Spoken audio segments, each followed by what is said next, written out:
medida que va investigando, que va escribiendo muchas de las ideas y de los nuevos descubrimientos que va haciendo de la historia. Y también cómo va madurando, a veces en la misma conversación conmigo, algunas de las ideas que lleva a sus libros.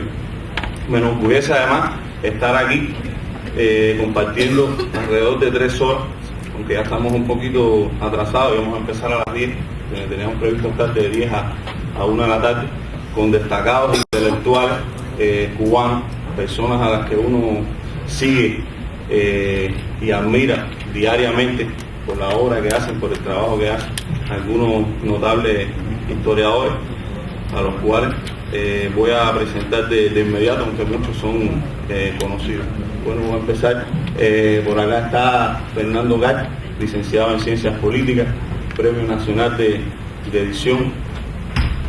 Es el responsable de esta magnífica colección de libros del Premio Nacional de Ciencias Sociales, que ya han ido saliendo. Son libros que recopilan una serie de trabajos y abordan la vida y la obra de los premios nacionales de ciencias sociales nuestras. Ya incluso se hizo el de Jorge Ibarra, se hizo el de María del Carmen Barcia, Hortensia Pichardo, una serie de libros magníficos que hemos tenido la oportunidad de conseguir. Y bueno, ahora es el responsable también para hablar de este libro sobre Rolando. Está Humberto Vázquez, doctor en Ciencias Históricas, profesor, también ha incursionado en la historia republicana, sobre todo en los años de los gobiernos auténticos. Tiene un libro maravilloso que se llama El Gobierno de la Cubanidad, se lo recomiendo a todos. Para mí, y creo que para muchas personas, es el libro más profundo que se ha escrito en la revolución sobre este periodo de Grau. Estamos añorando ya que escriba también el del periodo de Carlos Prío. También tiene un libro muy bueno sobre la expedición de Cayo Conflicto, que bueno, fue presentado en la feria pasada del libro. La doctora Nagayo, doctora en filología, también muy conocida incluso por sus apariciones en televisión, por sus entrevistas, por sus obras sobre todo. Profesora titular de la Facultad de Artes y Letras. Siempre que hablamos de ella, es decir, nos admiramos de esos libros que yo creo que han tenido muy buena receptividad, es decir, 100 años Mella, 100 años Guitera, 100 años Gómez, es decir, la ha logrado 100 años Raúl Roa, y uno muy interesante reciente que es sobre Eduardo Chivá, exactamente, Eduardo Chivá, que es un libro bastante voluminoso, pero que recopila toda una serie de trabajos, de informaciones sobre esta personalidad, miembro de número de la Academia de la Historia. Entonces aquí a mi izquierda tengo al doctor en Ciencias Históricas, Eduardo Cordoví, investigador del Instituto de Historia de Cuba, también miembro correspondiente miembro de número de la Academia de la Historia, con una obra también, a pesar de su juventud, una obra muy amplia, sobre todo desde el periodo del siglo XIX. Yo creo que es uno de los grandes biógrafos que tenemos en nuestro país de Máximo Gómez. Ha investigado mucho sobre ese tema. Ahora recientemente está trabajando el tema del magisterio de los primeros años de la República. El año pasado publicó un texto sobre este tema, que creo que fue su tesis de doctorado, si no me equivoco. El coronel René González Barrio, actual presidente del Instituto de Historia de Cuba, también otro de nuestros estudiosos del siglo XIX cubano, ha abordado también mucho la relación, es decir, las misiones internacionalistas de Cuba y el apoyo también de otros pueblos a las luchas independentistas de Cuba, por ejemplo, Venezuela. Tuve la oportunidad de leer un libro muy bueno el año pasado sobre el aporte de Chile a la independencia de Cuba, es decir, a las guerras independentistas de Cuba, y también, bueno, constantemente publica numerosos libros sobre historia, sobre ciencia histórica. El más reciente, un mine detenido en el tiempo sobre la base naval de Guantánamo, y creo que tiene uno por ahí ya entre manos que va a salir en esta feria. Y bueno, el doctor Félix Julio Alfonso, doctor en Ciencias Históricas, tuve la oportunidad de que fuera mi profesor hace muy poquito. ya han pasado unos cuantos años, pero también un investigador muy acucioso, vicedecano del Colegio de San Jerónimo, un amante del béisbol empedernido y por supuesto del equipo de Villa Clara. Comparte en ese sentido con Rolando, que también es de Santa Clara. ¿Cómo hemos pensado este coloquio? Primero le vamos a dar la palabra a Rolando, para que también nos sirva de introducción, ¿no?, a este coloquio. Seguidamente le vamos a dar la palabra a Fernando Carr, que nos va a presentar este libro, Vientos Huracanados de la Historia, y nos va a hablar un poquito también de algunos aspectos de la vida de Rolando para que se conozcan, cosas que salen en más profundidad, por supuesto, en este libro. Seguidamente el coronel René González Barrio, que va a tocar un poco la presencia de Céspedes en la obra de Rolando, y sobre todo un libro muy interesante que se titula Bajo la piel de la manigua. Y también se va a acercar a un ensayo de Rolando poco conocido, pero muy interesante, muy aportador, que tiene que ver con el apoyo de Cuba a la lucha contra el apartheid y el apartheid en Sudáfrica. Fue un ensayo que se publicó en una revista militar española. Después, en ese orden también un poco cronológico, lógico, ¿no?, el doctor Joel Cordovico se va a acercar, se va a aproximar a la obra de Rolando del siglo XIX, algo que también a él ha hecho en otras oportunidades.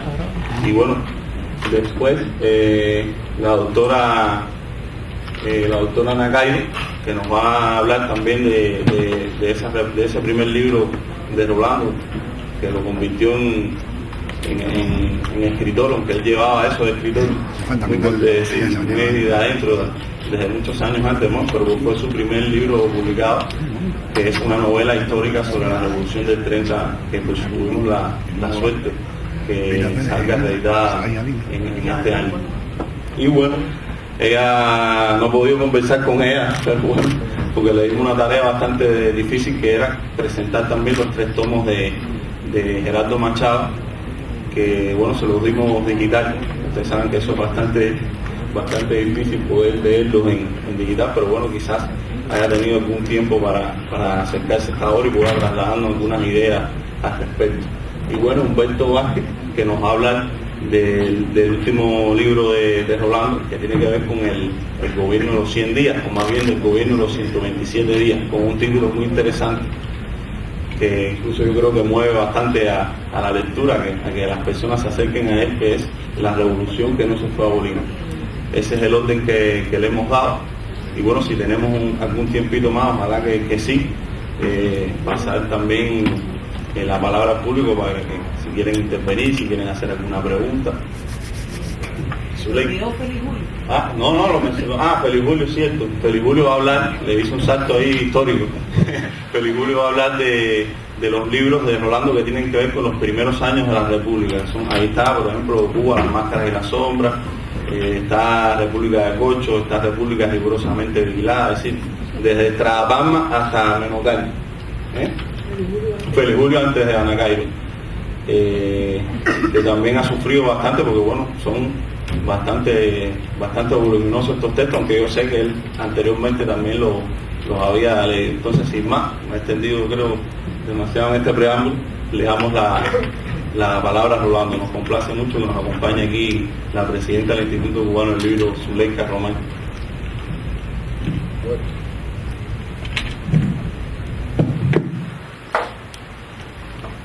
En efecto, yo también tengo el gusto de saludar a Zuleika, que está entre nosotros, a Juan Carlos, el director actual de Ciencias Sociales.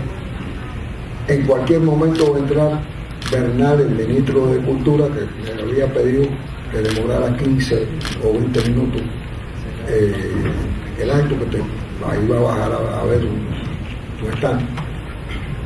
Pero se ha demorado un poco. Bueno, de todas maneras quiero amenazar desde ya a Zuleika y a Juan Carlos con que ayer terminé el gobierno de Mendieta, en este caso el gobierno de Caffery, el coronel y la mula dócil de Colombia, entiéndase, Mendieta. Pienso que sí, que el título va a ser aproximadamente ese. De nuevo repito que al comenzar estas palabras, dos nombres me vienen de inmediato a la mente.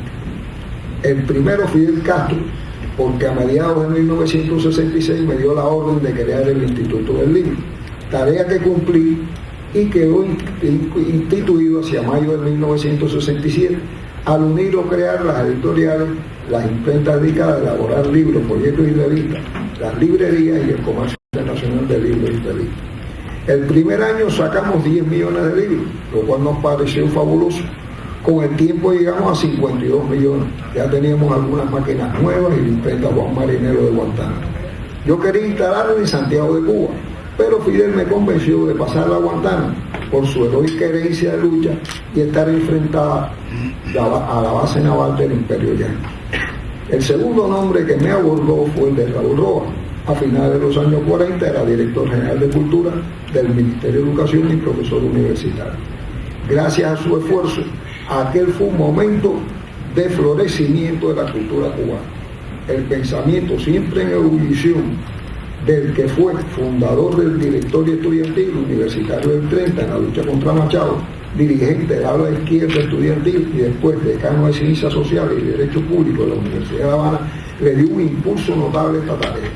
Una de las grandes muestras de aquella labor fue la creación de las ferias del libro, que se llevaron a cabo en el Parque Central de La Habana. Como he dicho en más de una ocasión, Cuba era un país con grandes autores y sin ediciones propias. El siglo antes pasado, Cecilia Valdés se imprimió en Nueva Orleans o Nueva York y la poesía de Heredia en México. Desde luego, una censura implacable no permitía que las obras de Martí se editaran en Cuba. Mas si durante la colonia muchos de los textos emblemáticos de nuestra cultura no vieron la primera luz en la isla, no se debía que la imprenta hubiese llegado 2 siglos después que a otros países de América. Su desarrollo fuese escaso, la censura actuase, sino en buena medida por razones sociales. La educación estaba arrinconada por una sociedad achatada a cuenta de la falta de voluntad del régimen político del país de convertirla en patrimonio común del pueblo. Botón de muestra son las cifras alucinantes de 1887. Según el censo de ese año, solo el 26% de la población estaba alfabetizada.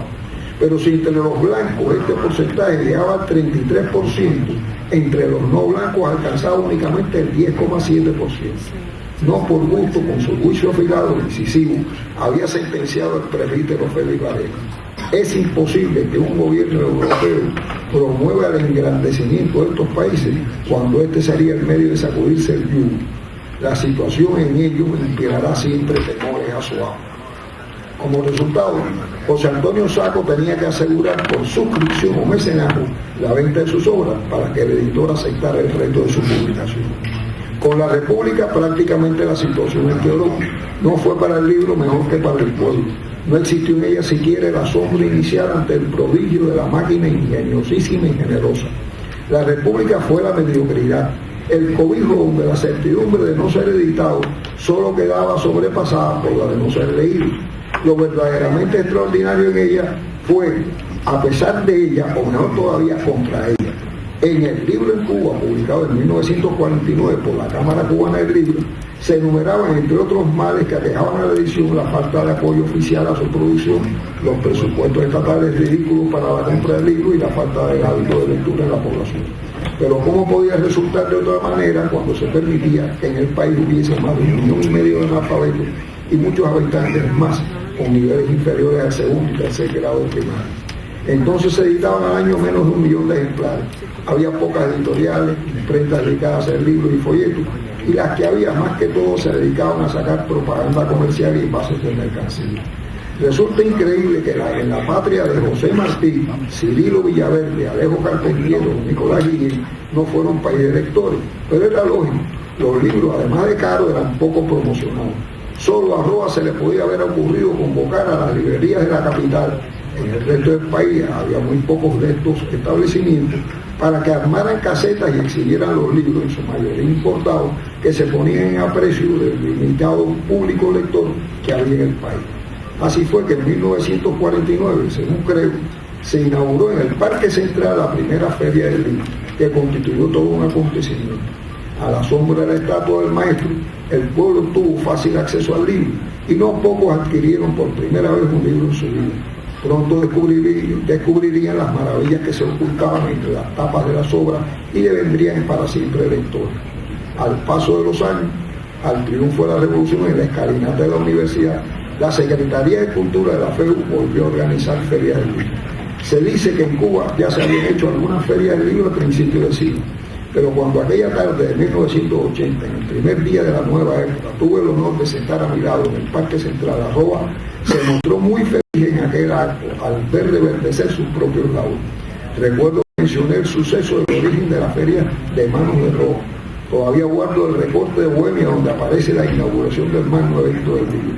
Nunca pensé que alcanzaría las dimensiones que tomó y que aquel público que acudía curioso a los stands terminaría en tropel entre los muros de la cabaña buscando obras que leer. Aquel día estaban allí, entre otros autores, Nicolás Guillén, Eliseo Diego, Cornelio Jorge Cardoso y Ángel Ujieres, y otros numerosos autores que firmaban en sus libros. Fue la primera gran alegría para el espíritu de esta segunda época de la Feria del Libro. Ya vendrían esas otras tumultuosas que hoy asombran al mundo por la multitudinaria presencia del lector que cada febrero se agolpa en la cabaña. Gracias a Fidel comenzó la gran etapa del libro en Cuba, primero con la imprenta nacional, luego con la creación en 1962 de la Editorial Nacional de Cuba. Entonces su director fue Alejo Carpentier, constante lidiador con el libro. Se le había ocurrido desde el comienzo de la revolución sacar paquetes de 5 títulos importantes a un precio reducido. Ahora, al frente de la Editorial Nacional, dio al lector cubano una cantidad de obras literarias de extraordinario valor, que recuerde las obras de Cruz, de Babel, las antologías modélicas de la literatura estadounidense o francesa, o El Principito de Saint-Exupéry, salieron de sus manos. Por fin llegó el Instituto del Libro, e hizo volver por su fuero la labor de la imprenta nacional. Las tiradas comenzaron a ser monumentales. Un hito en esta tarea lo constituyó la colección Centenario, que comenzó la singladura al arribar el centenario del Punto de Majal, las reediciones de las obras de Máximo Gómez, Manuel de la Cruz, Fernando Figueredo, José Miro Argenter, Bernabé Bosa, Enrique Boyazo, James O'Kelly abrieron el camino al conocimiento de los sucesos de la guerra de independencia. Si un antecedente meritorio había tenido la tarea en la isla, esta constituía la colección de libros cubanos dirigida por Fernando Ortiz y publicada inicialmente por la librería Cervantes a finales de la década del 10, de manera que resultó de verdadero orgullo para el instituto poder comenzar la edición de las obras del gran sabio cubano con una colección propia.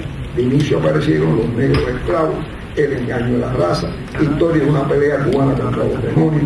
Otros tomos en marcha, sin que los mencionemos todos, aparecieron después de 1980, como Los Negros Puros, Nuevo Catálogo de Cubanismo, Contrapunteo del Tabaco y del Azúcar, etc. A todas estas, un hito fue Ediciones Huracán. En rotativas de periódicos se editaron miles y miles de libros de los más importantes autores cubanos y extranjeros. En 1980 resurgió la idea de volver a organizar la Feria del Libro. Se montaron en el mismo lugar en el Parque Central, el día 7 de junio de 1980, en que reabrió sus puertas. Recuerdo a mi amigo Raúl Roa. Aquello que venía un homenaje más a sus 70 años recién cumplidos. Era la segunda época de la feria. Había entonces, según se decía en la prensa de la época, 12 kioscos con libros de precios rebajados. Increíble que los hubiéramos rebajado con lo barato que ya eran. Decía también que había agolpado ante los kioscos un nutrido público. No podía suponer, con los años en la cabaña, entre los nuevos títulos que se presentaban, estaba la edición facsímil de La Edad de Oro, Martí, General a Caballo, de Lisandro Otero, la novela de Cinquio Vitier, de Peña Pobre, la de Armando Cristóbal Pérez, Rosumen Tallapiedra. Hubo títulos de humor como Amor a Primera Añeja, de Héctor Zumbao, Ayer, de Hoy, de Mirta Aguirre, Comercio Clandestino de Esclavos, de José Luciano Franco, la biografía de Guillermo Moncada, de Abelardo Padrón y otros. Según destaqué entonces, la mayor dificultad había sido la recopilación en toda la isla de los títulos que se presentaban. También el apuro que pasamos para poder lanzar el libro con los discursos de los jefes de Estado en la Conferencia de Países No Alineados en La Habana en 4 idiomas. Declaré que a partir del año siguiente la feria sería anual y se celebraría en todas las capitales de provincia. De ser posible, algunas comenzarían ya en ese propio año.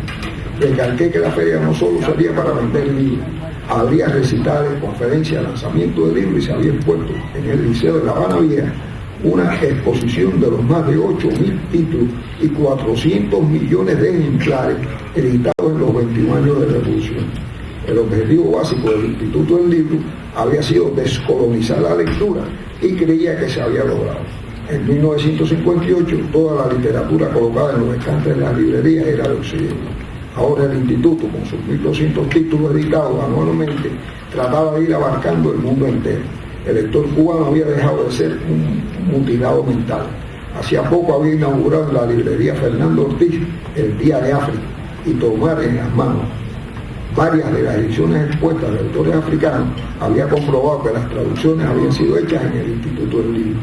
Llamaba a nuestro orgullo legítimo que los cubanos conociéramos mejor a los autores africanos, asiáticos o latinoamericanos que los europeos o los estadounidenses.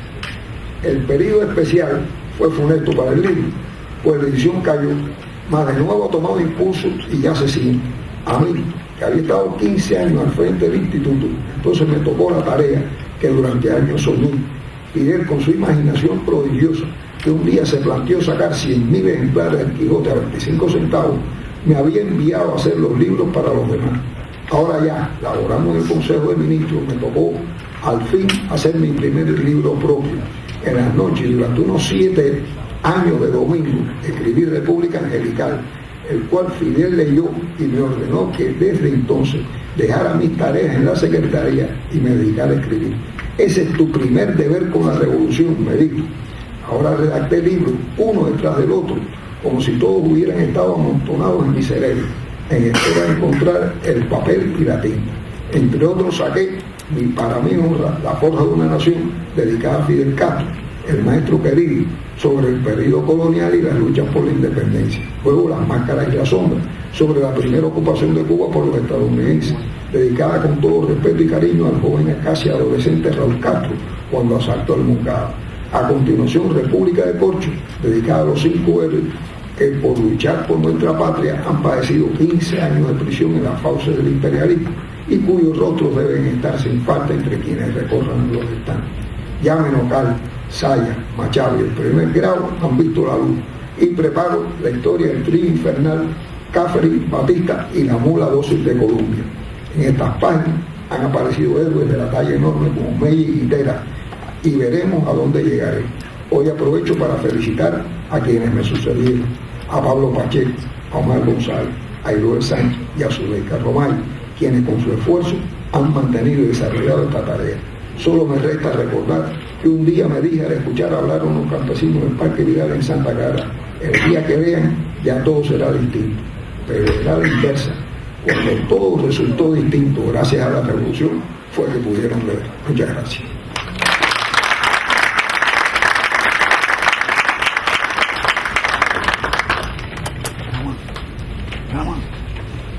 Muchas gracias, Rolando. Entonces le vamos a dar la palabra, ahorita se me olvidó, al Premio Nacional también de Diseño Fernando Gari, de edición, disculpe, sí, Premio Nacional de Edición, autor también de unos libros muy importantes. De hecho estoy un poco tenso, no va a hacer que nos cojan algunos azapos. El primer libro de los azapos, el segundo libro de los azapos y el tercero que es como los cubanismos, ¿no? Que es otro libro, la que fue el más reciente que se publicó el año, pero se lo digo porque también es bueno que los que estén aquí puedan acercarse a su obra, ¿no? A la obra de Fernando Gari. Y bueno, agradecerle por supuesto que haya aceptado estar aquí con nosotros.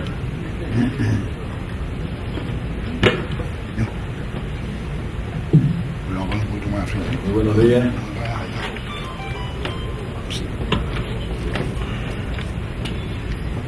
El libro que ahora presentamos, Los huracanados vientos de la historia, es el séptimo de la colección Premio Nacional de Ciencias Sociales.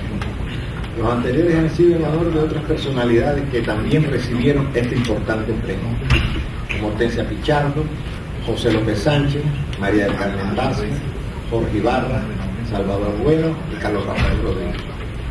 En los libros de esta colección se incluyen trabajos y ensayos del premiado, y le antecede siempre una entrevista que se le hace a él y se le agregan fotos de otros documentos, además de una valoración crítica.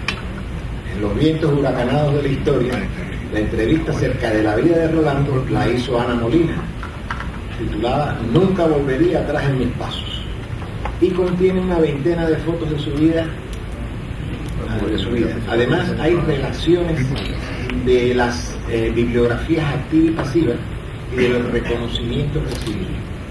Y la valoración crítica de su obra estuvo a cargo de Eliel Ramírez Cañedo y se titula Recorrido por una obra historiográfica imprescindible, y en ella aparecen examinados alrededor de 10 de los libros que escribió Rolando. Según Rolando, el personaje inolvidable de su vida fue su madre, la cual era una mujer de una fuerza de voluntad tremenda y quien le inculcó ideas de justicia social que ella no estaba consciente de tenerla, pero las tenía. Rolando nos cuenta que el 26 de julio de 1953 él tenía 13 años y supo días más tarde que quien había dirigido el asalto al Moncada era Fidel Castro, y desde entonces se convirtió en Fidel.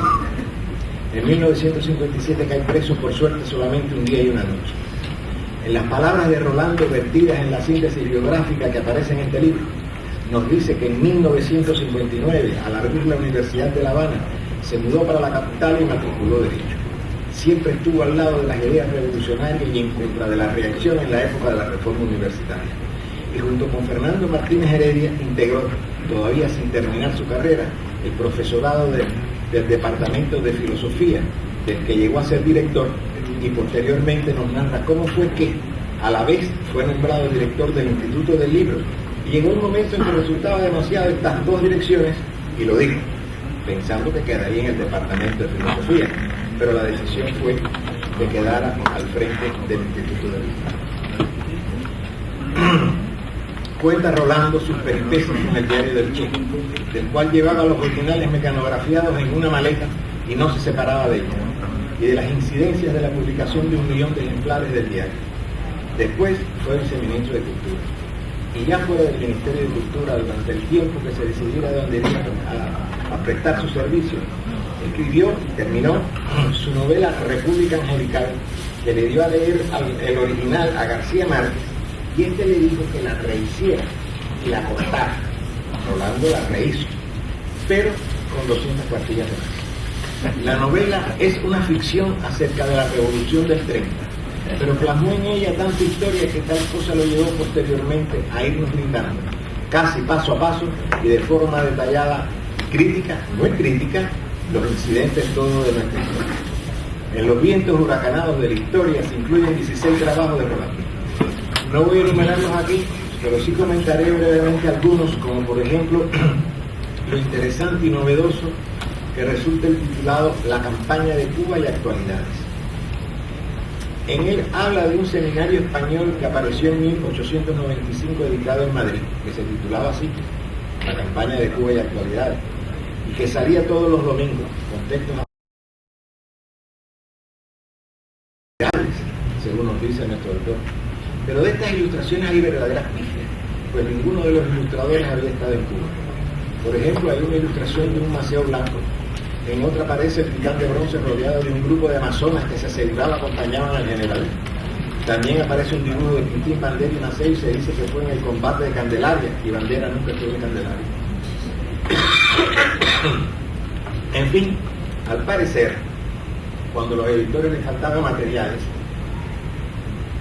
llenaban la publicación con dibujos de toreros y artistas.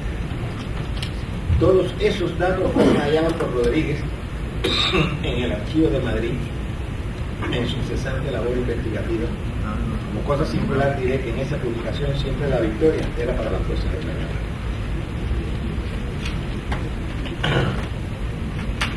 Rolando expone en el pensamiento político y revolucionario de Antonio Maceo, que es otro de los temas que están en este libro, que en cierto momento algunos de los militares insurrectos rechazaron servir bajo las órdenes de Maceo, porque era negro, y se le tachaba de racista.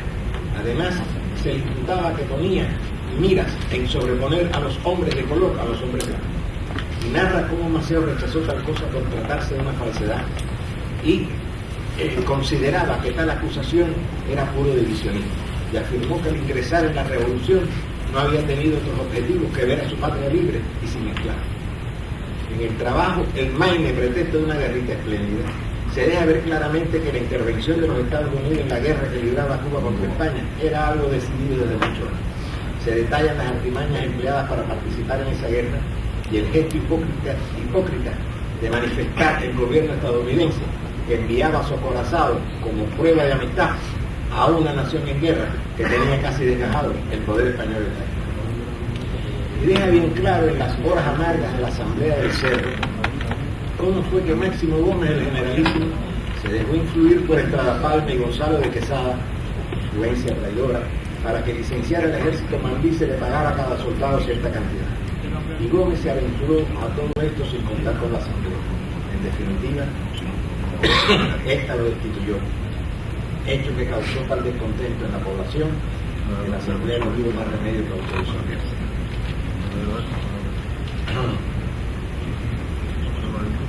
También resultan muy interesantes los datos que brinda el autor en el trabajo de los fragorosos debates de la Constituyente de 1901.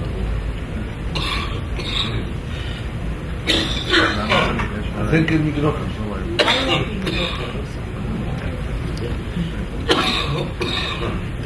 A ver.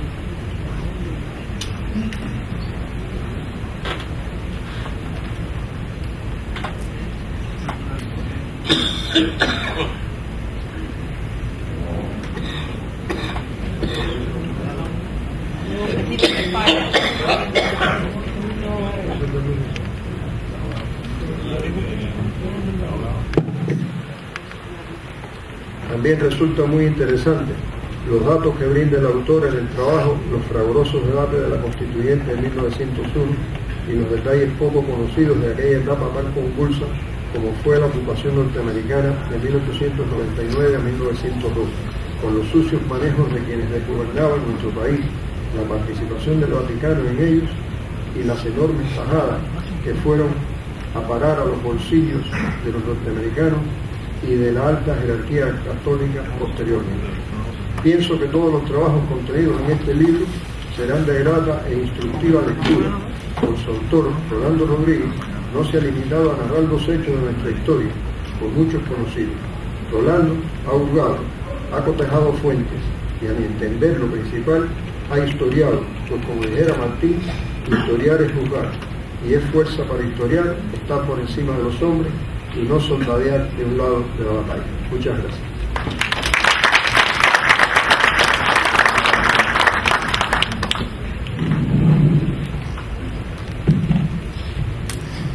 Quiero ser exacto y breve para referirme con justeza a un hombre imprescindible, y lo califico como tal por su obra, como ser humano, como revolucionario y como intelectual comprometido con su patria y nuestra revolución. Tiene una impronta, una huella que lo convierte inevitablemente en referencia obligada de quien decida sumergirse en la investigación de la historia de Cuba. Como mis colegas con toda seguridad serán pródigos en comentar varios de sus trascendentales libros, me limitaré en mis palabras a reflexionar sobre dos momentos de la vida de Rolando Rodríguez García, este cubano que desde hace varios años ha esculpido su nombre con el ejemplo de su vida entre los grandes hacedores de la historia y de las letras cubanas. Y digo hacedor en sus dos acepciones, una por escribirla y otra por protagonizarla. Sobre el protagonista, debo comenzar refiriéndome a su fe, devoción y entrega en el cumplimiento de las misiones y tareas que le han encomendado y en la responsabilidad y estoicismo con que Rolando trabaja. Pareciera, sobre todo desde que comenzó a elaborar la saga de obras iniciada con Bajo la piel de la manigua, ese apasionante libro del que brota la grandeza y majestuosidad de Carlos Manuel de Céspedes, que su vida es una carrera desesperada contra el tiempo en pos de desentrañar historia y legar a la posteridad un tesoro documental imprescindible para entender nuestro decursar político, económico, cultural, social, para entender a Cuba. Y digo esto, pues Rolando ha demostrado estar a la altura de los grandes paladines de nuestra historia, con una salud no siempre a su favor, deteriorada por momentos por los efectos de su incansable dedicación y entrega a la obra de la revolución, con una disciplina casi militar, no ha descansado ni descansa un minuto, entregado a crear y a servir. Diría que su credo más sagrado ha sido el sacerdocio a la patria bajo la guía espiritual de Céspedes, Martí, el Che y Fidel. Esa es la fe que lo llevó muy joven a levantarse contra los desmanes de la dictadura de Fulgencio Batista, allá en su natal Santa Clara, cuando todavía era un adolescente.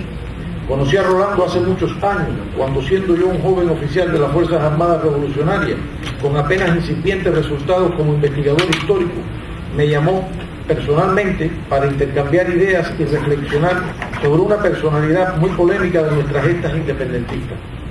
Más que honrado me sentí debatiendo con total transparencia e igualdad con aquel hombre a quien ya admiraba por su obra y que por su edad y experiencia podía muy bien ser mi padre. Largo resultó aquel primer encuentro. Desde entonces, mediados de la década del 90 del pasado siglo, han sido frecuentes las consultas mutuas y se ha consolidado entre nosotros una relación de amistad hija del trabajo y de la identidad de ideas y de principios. La vida de Rolando pudo haber tenido diversos derroteros.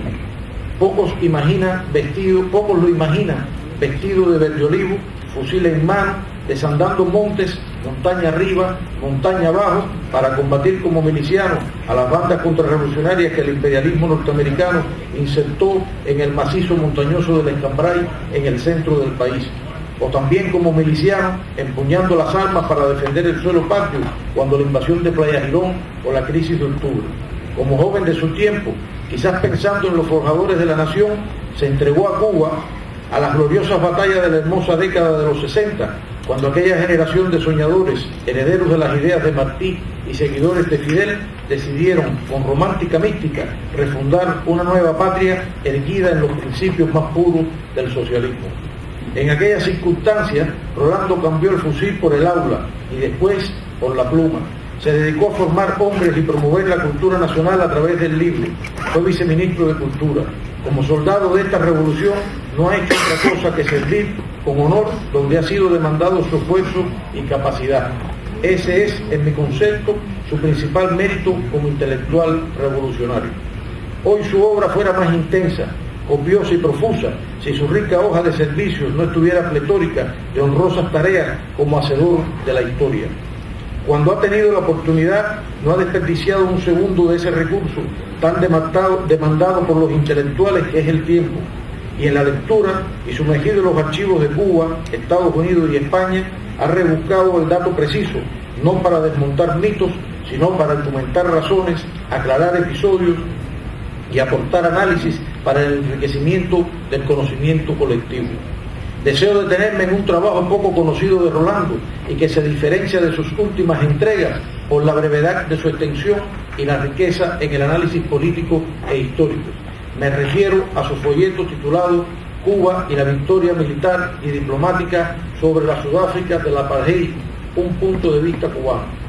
Tan oportuno y exhaustivo ensayo dio a la luz poco tiempo después de la retirada de las tropas cubanas de Angola, cuando los enemigos de la revolución comenzaban a interpretar con visiones lastradas de bilis imperial la gloriosa repercusión internacional y nacional de aquella epopeya, tratando de escamotear a Cuba sus méritos en la derrota del apartheid. Se trata de un ensayo medular en el que Rolando explica con meticulosidad y rigor de político o estratega los efectos de la combinación perfecta que la dirección de la revolución desplegó para ganar aquella contienda africana. La guerra en dos escenarios diferentes de batalla, el militar y el diplomático. La calidad de este texto, síntesis de una de las páginas más hermosas de nuestra historia en todos los tiempos, lo hacen referencial.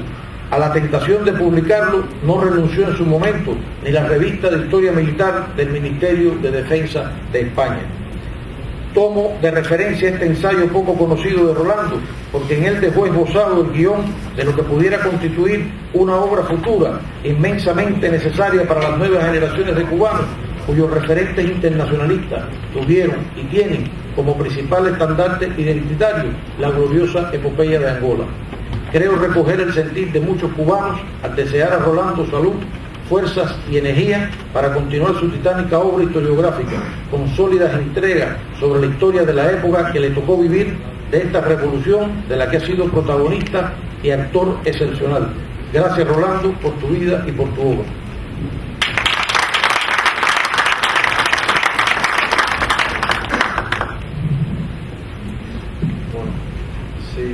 Buenos días. Para mí también es un privilegio poder compartir con ustedes, con este panel, sobre la obra, la prolija obra de Rolando Rodríguez. No es usual realmente que a un autor se le dedique una mesa para hablar de su obra por siglos, o sea, dividiéndolo en siglos. Podemos dividirlo por determinadas aristas, por determinadas problemáticas de contextos o de coyunturas que trabaje o se especialice el autor, pero no por siglos, y eso da la idea de que desde un radical historicismo la obra de Rolando se enfoca desde la perspectiva de procesos. O sea, Rolando es un historiador de procesos históricos y por lo tanto tiene una dimensión muy totalizadora, muy abierta, muy renovadora del decurso de nuestro devenir histórico en todas sus complejidades. Hablar de la obra de Rolando, sea el siglo XIX, sea el siglo XX, es bastante difícil. Y si nos sometemos a este hecho de poder intercambiar con ustedes sobre el trabajo de Rolando desde la ética y desde el compromiso y el respeto a Rolando, es porque trabajamos constantemente con la obra de Rolando. Si a mí me plantean la misión de hablar de la obra de Rolando con vista a la feria y no soy asiduo al trabajo en la cotidianidad de mis investigaciones de la obra de Rolando, es muy difícil, porque estamos hablando de investigaciones, libros muy densos desde el punto de vista informativo. Ya aquí se ha planteado, son bastante voluminosos, aportadores, tan voluminosos como aportadores, pero evidentemente tiene que ser un lector familiarizado con esta lectura, de forma tal que vaya a estos libros, pero no para enterarse, sino justamente para refrescar ideas y poder tener un criterio lo más certero posible para, con vista a sintetizar algunos puntos fundamentales.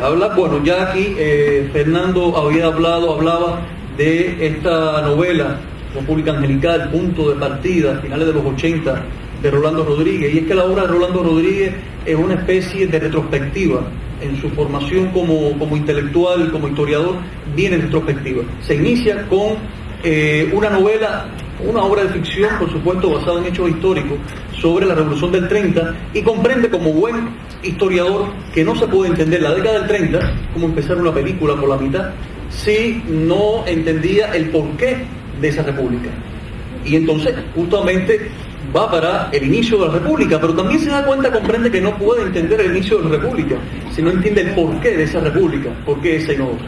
Y desde ahí entonces es que se da la tarea de emprender un largo, tortuoso, intenso camino, que es el del oficio del historiador, pero con una realmente con un rigor y con una seriedad, lo planteaba René, realmente es excepcional.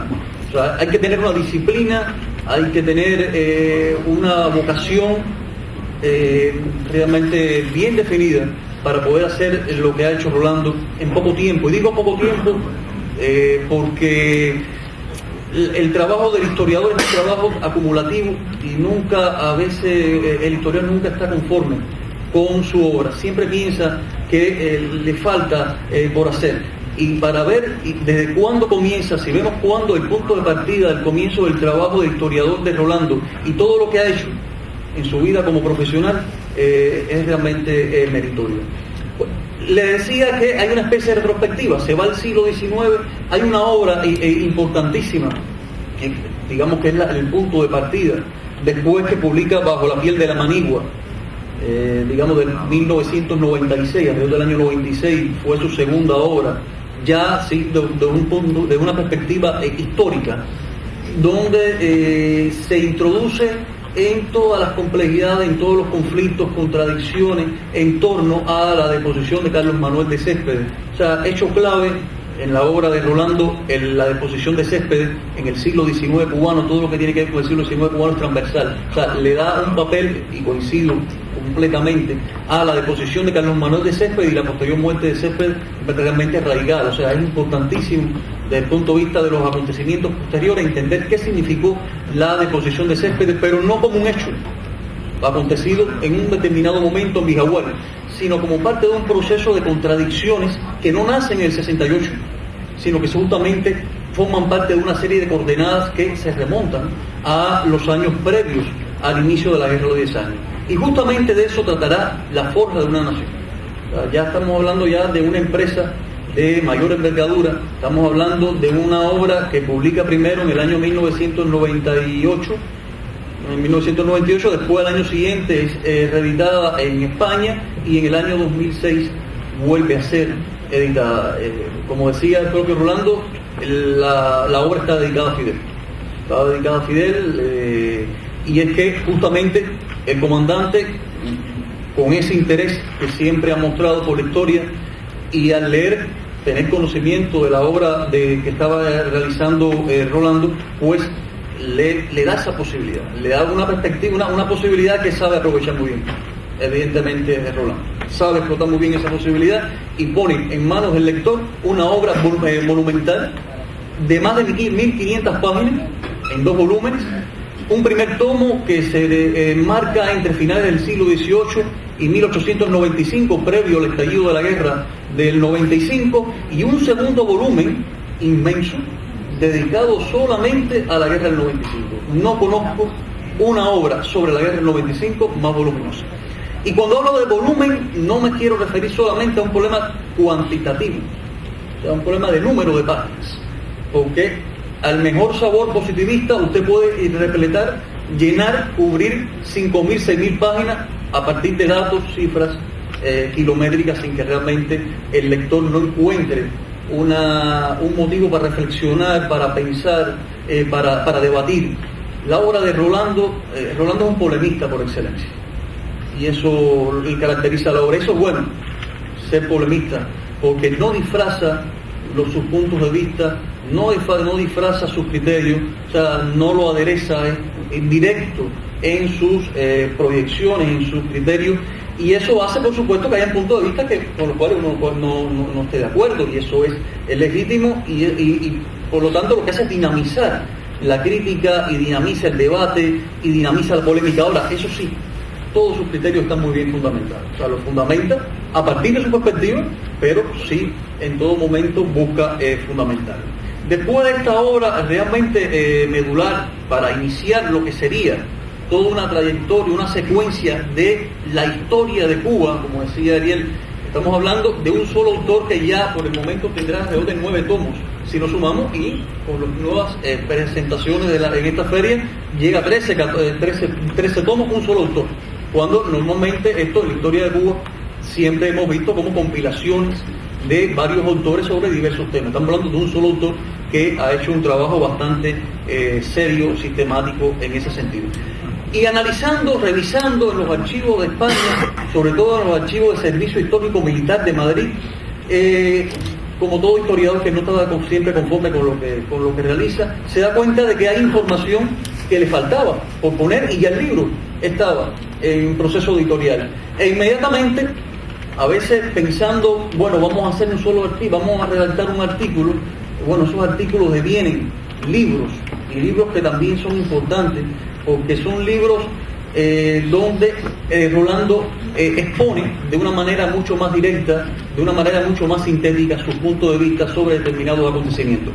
Acontecimientos, por ejemplo, relacionados con el Pacto del Sajón y la protesta de Aragua, en este libro que se titula La Revolución Inconclusa, la protesta de los mangos de Baraguá contra el Pacto del Sajón, que publicado en el año 1999, y que justamente más que un subproducto es un complemento de la forja de una nación. Y es a partir de toda esa información que logra encontrar en los archivos españoles, pero que no había logrado, el tiempo no lo había permitido incorporar a la forja de una nación.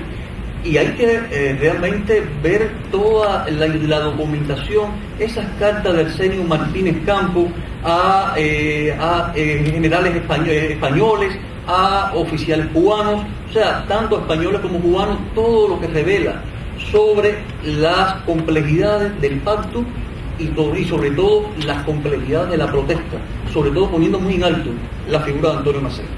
Hay figuras que también están en la obra de Rolando desde la colonia a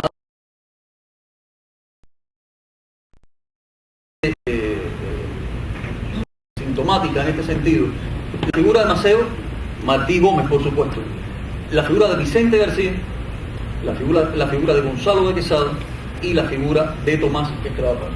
O sea, justamente asume una serie de conflictos y contradicciones en la República, pero no como resultado de relaciones humanas en la República, sino como resultado ya de contradicciones y conflictos que se venían gestando desde la colonia. Podemos estar a favor o en contra, pero evidentemente hay puntos de vista muy bien definidos en este sentido por el autor. Y otro texto que sale justamente a raíz de esta documentación, que se titula Dos ríos a caballo con el sol en la frente, creo que está en la reedición ahora, editado Ciencia Social en el 2001 y posteriormente en el 2002.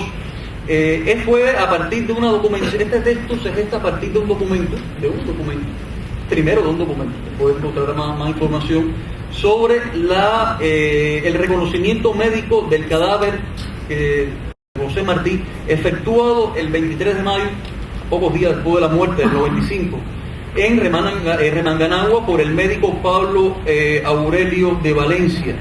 O sea, se conocía muy parcialmente este documento a través de las crónicas de Emilio Gardí. Ya al tener información y al tener contacto con este documento, pues Rolando empieza a profundizar.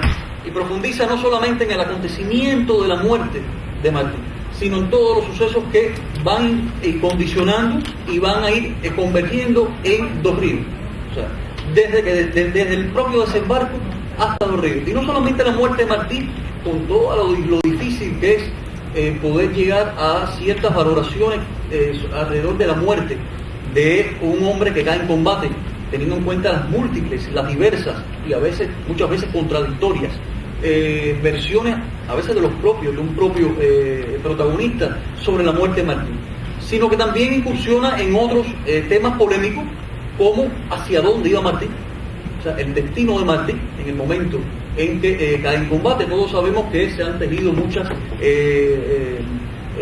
ideas líricas, románticas, sobre un suicidio de Martí, abrumado ante el peso implacable de jefes militares que no lo dejaban hacer, y que el hombre se suicida porque no veía otro destino.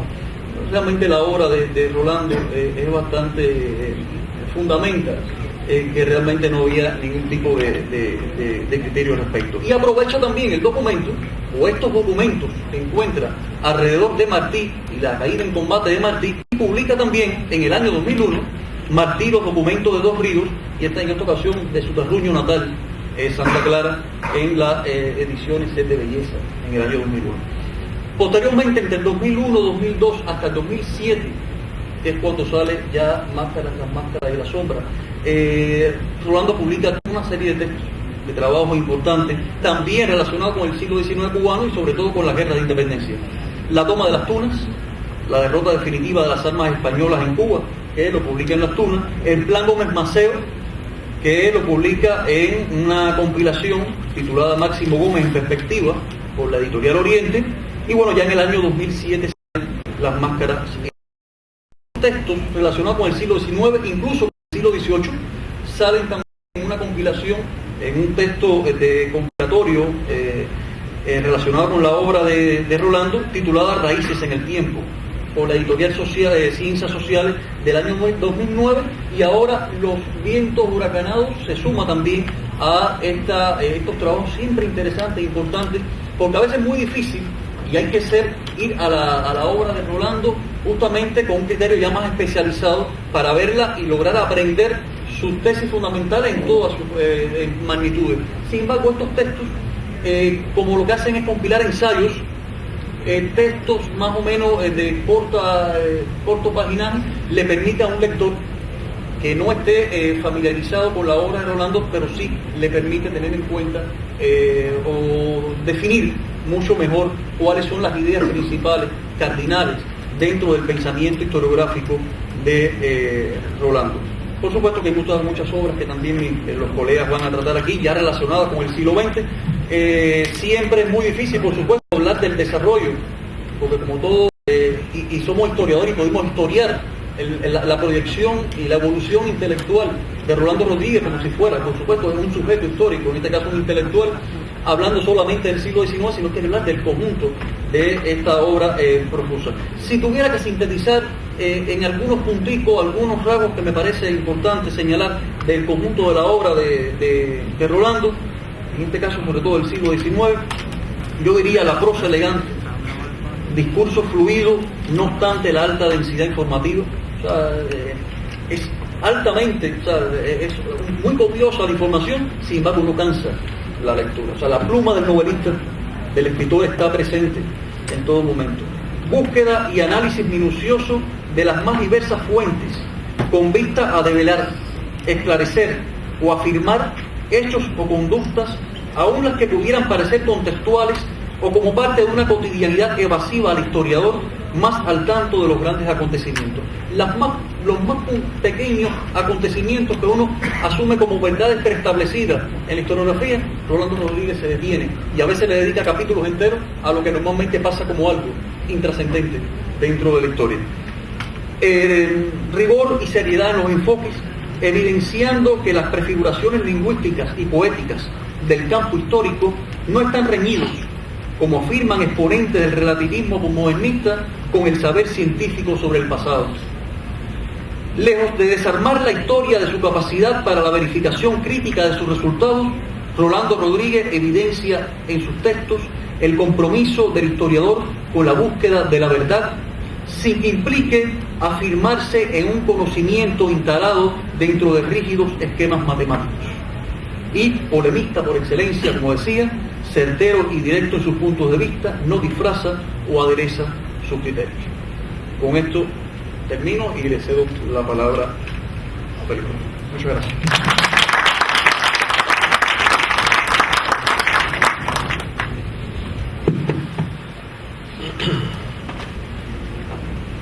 La otra república no angelical de Rolando Rodríguez. Deseo comenzar mis palabras agradeciendo a mi coterráneo y colega Rolando Rodríguez por la generosa invitación a participar en este coloquio de homenaje a su dilatada y reconocida obra historiográfica. Asimismo debo confesar que cuando el historiador y condiscípulo Elier Ramírez me sugirió que debía referirme a las obras de Rolando que abarcan el período histórico que va desde la primera ocupación hasta el gobierno de Alfredo Zayas, es decir, el primer cuarto de siglo de la joven, esperanzada y al mismo tiempo desdichada República Cubana, sentí un comprensible desasosiego. Como seguramente ya conocen los lectores de Rolando, esto tiene que ver con el hecho verdaderamente notable de que se me pedía glosar en breves minutos una trilogía de libros formada por Cuba, Las Máscaras y las Sombras, la primera ocupación del año 2007, República de Corcho del año 2010 y República rigurosamente vigilada del año 2012, que en su conjunto suman 6 gruesos volúmenes y 3.266 páginas. Como comprenderán, es absolutamente imposible abordar con un mínimo de rigor esta obra monumental en un puñado de cuartillas, por lo que me limitaré a una somera exégesis de dichos títulos con la indulgencia del autor y la paciencia del auditorio. Considero oportuno recordar cuál fue la génesis de esta ambiciosa empresa intelectual en que Rolando ha venido bregando en los últimos lustros, nada menos que reconstruir sobre nuevas, dispersas y pródigas fuentes el conjunto de la historia de Cuba, desde fines del siglo XVIII hasta el triunfo de la Revolución Cubana, Creo que desde las obras ya clásicas de Ramiro Guerra, Hugh Thomas o Leví Marrero, ningún historiador había emprendido en solitario tan titánica encomienda. El propio Rolando ha declarado que el origen de su revisión historiográfica arranca, paradójicamente, de un texto de ficción, su novela de los años 30 titulada felizmente República Angelical. La necesidad del autor de explicarse el problemático y contradictorio proceso de fragua de la nacionalidad en el siglo XIX lo llevó a escribir Cuba, la forja de una nación, y luego la vasta información recopilada en archivos cubanos, españoles y estadounidenses lo motivó a proseguir su extenso y pormenorizado relato de las décadas republicanas, con el resultado de los tomos ya mencionados y otros que verán la luz en esta feria, que ya ven la luz en esta feria. Entrando en materia, Cuba, las máscaras y las sombras, abarca cronológicamente desde los agitados y agrios debates de la Constituyente de 1901 hasta el angustioso parto de la República del 20 de mayo, con sus grandes esperanzas y graves desilusiones.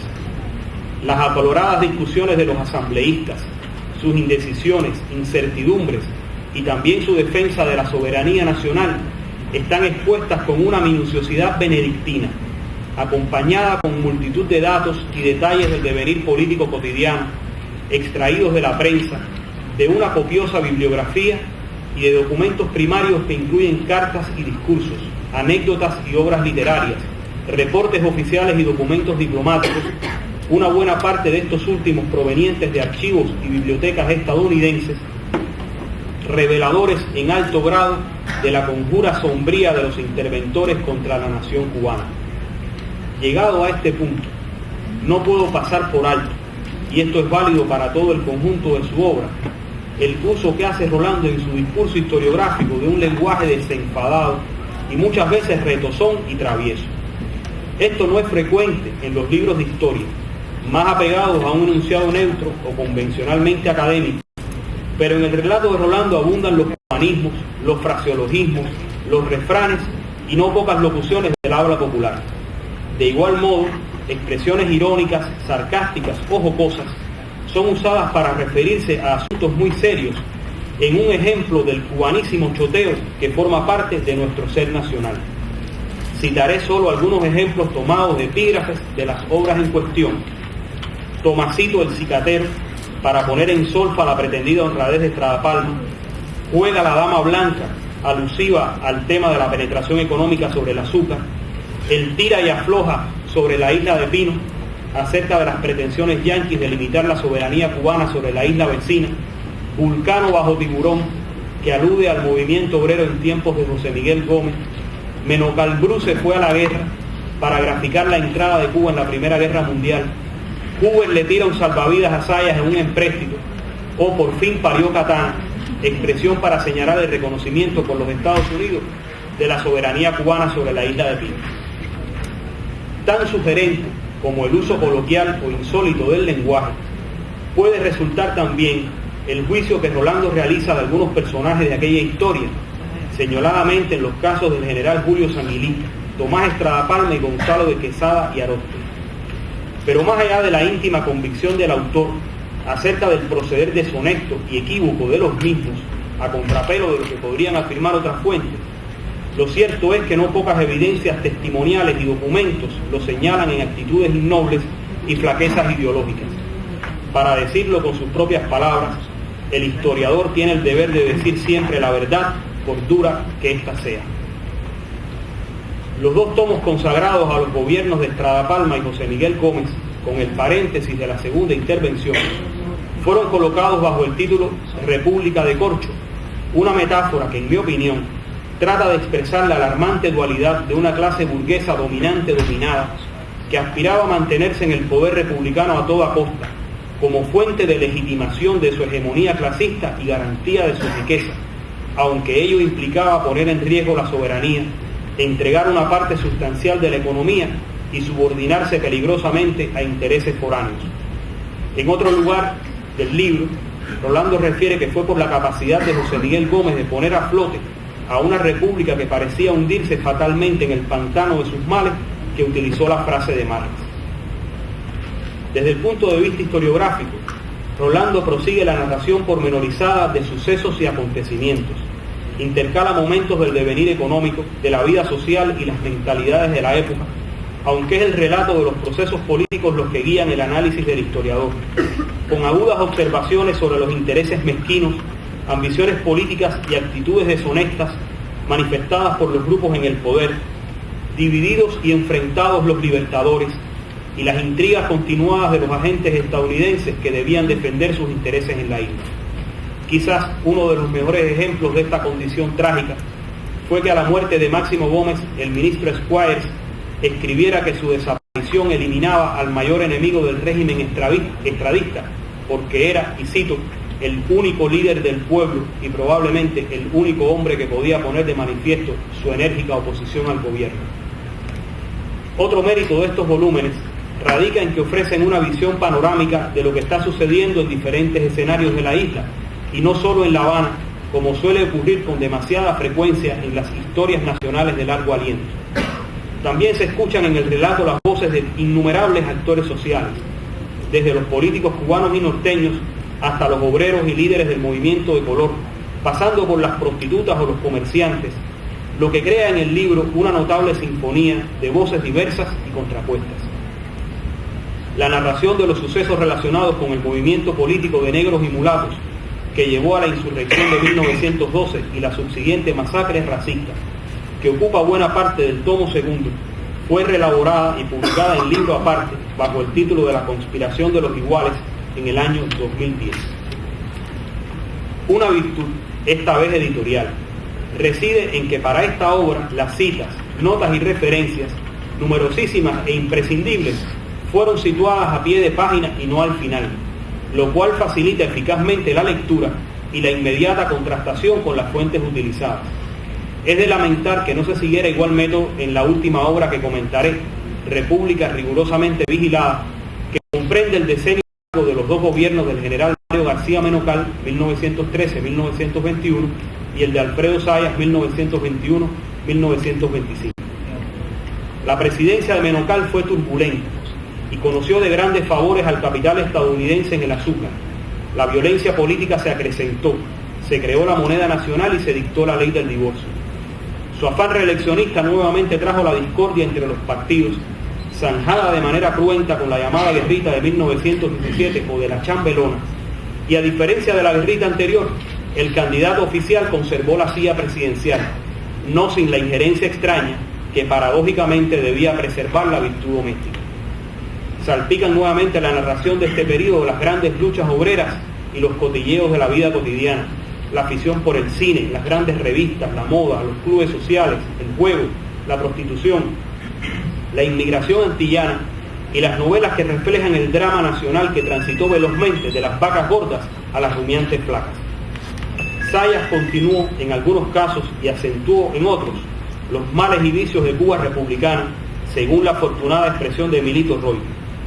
Pero su sumisión a los dictados de Washington no tenía precedentes, y ese fue el principio del fin de aquella primera república no angelical que vería nacer en su seno al grupo minorista, a Mella fundando la FEU y al movimiento obrero organizándose, y también la gestación de un nuevo gobierno oligárquico presidido por el general Gerardo Machado, que acabaría convertido en una odiada y sangrienta dictadura.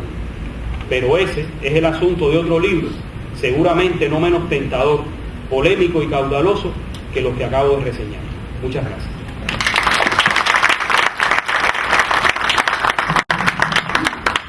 En primer término quiero agradecer a Rolando y a los organizadores de la feria el haberme invitado a formar parte de este singular panel.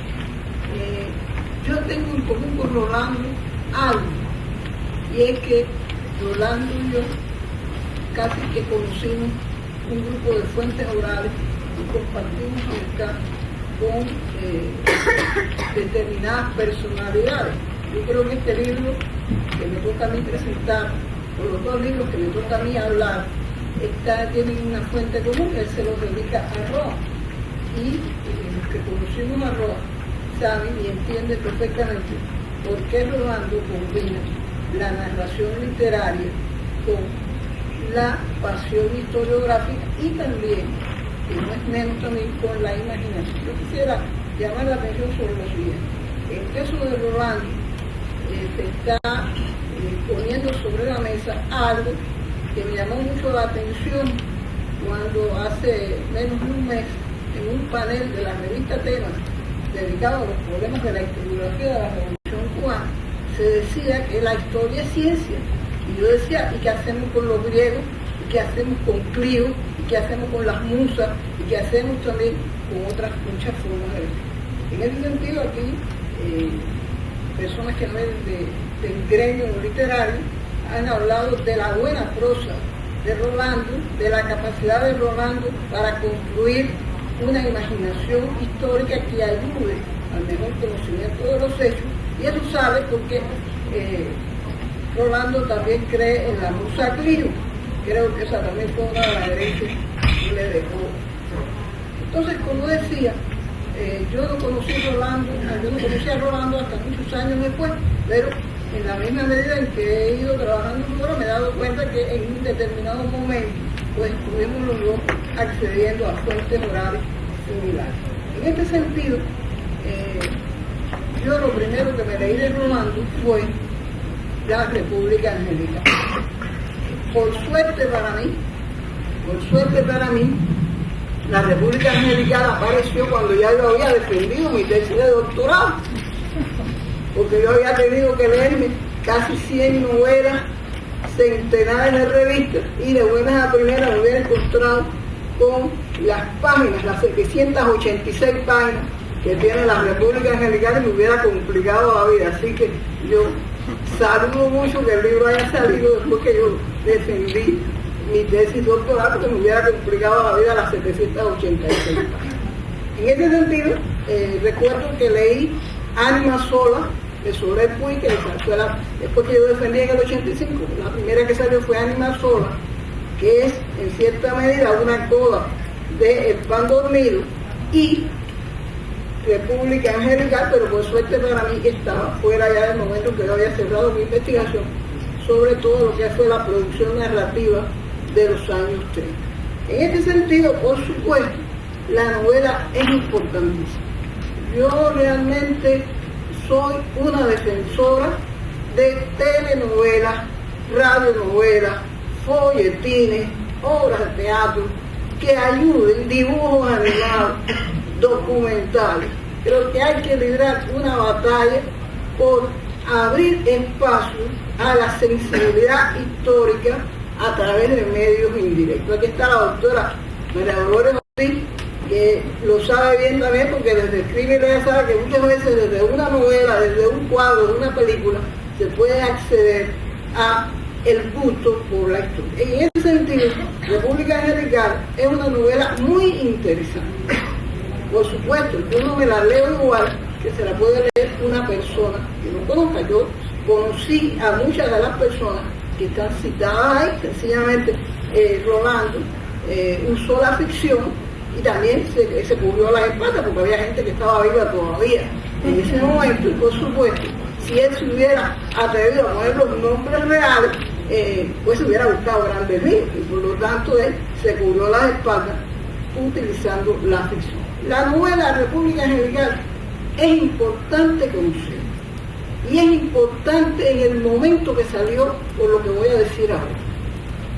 Hubo un momento de los años 70 y 80 en que se puso de moda el maniqueísmo histórico en Cuba, el teleologismo, las construcciones lineales. Esto dio lugar a esto y esto dio lugar a esto. Yo recuerdo haber tenido en un momento dado una gran discusión en los años 70, porque una persona que me decía que era la izquierda estudiantil y era la izquierda estudiantil y no hablaba del director. Y le dije, mija, los estudiantes estaban en el director estudiantil, y el director es la fuerza mayoritaria del movimiento estudiantil cubano. El ALA tuvo buenos pensadores, personas, pero no cambió, el de la fuerza de gente está.